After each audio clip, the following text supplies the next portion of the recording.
So I wanted to mention something about the limits of introspection.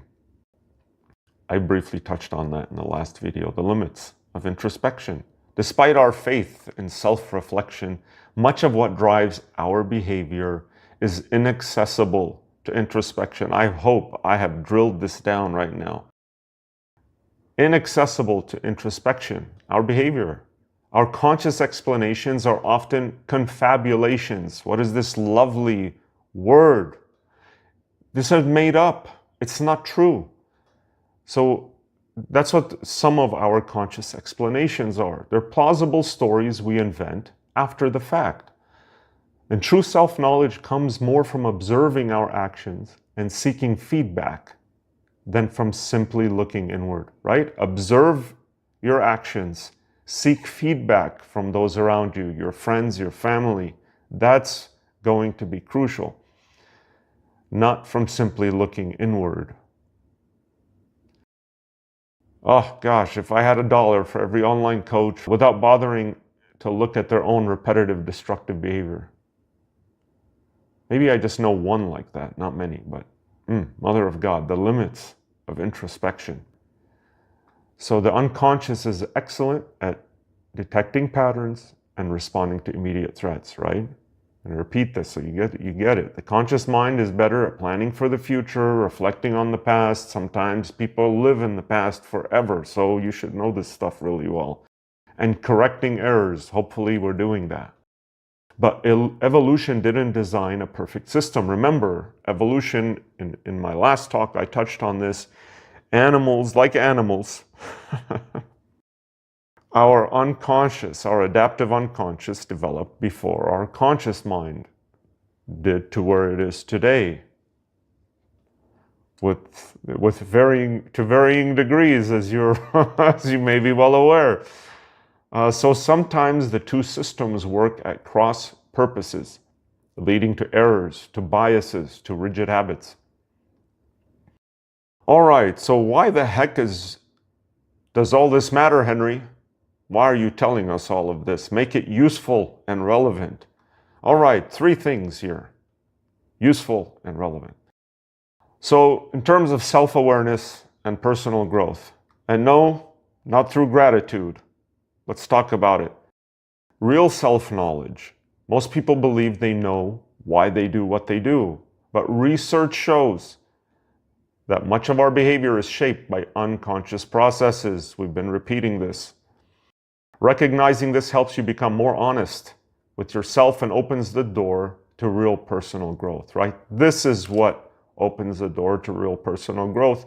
In addition to pain and loss in life, which are the real and main and major drivers of change, pain and loss, and then what we're discussing today. These are the drivers for growth, not gratitude.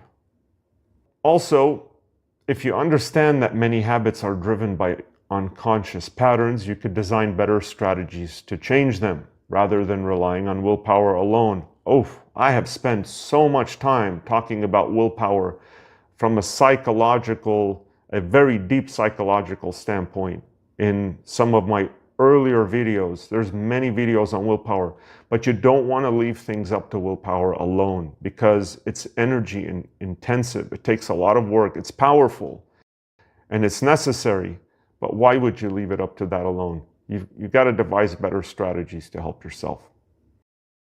Number 2, better decision making. You want to avoid self-sabotage by knowing that your brain often makes decisions before you're consciously aware. And no, you can't blame it on your brain. You have to be accountable. You can set up your environment and routines to nudge yourself towards better choices. That's smart. Like spotting biases. The adaptive unconscious is prone to biases and stereotypes. So being aware of this helps you catch yourself before acting on the automatic, potentially harmful assumptions. Again, the videos on biases. Look into those. My videos on my channel. Don't go anywhere else. And 3, relationships and communication.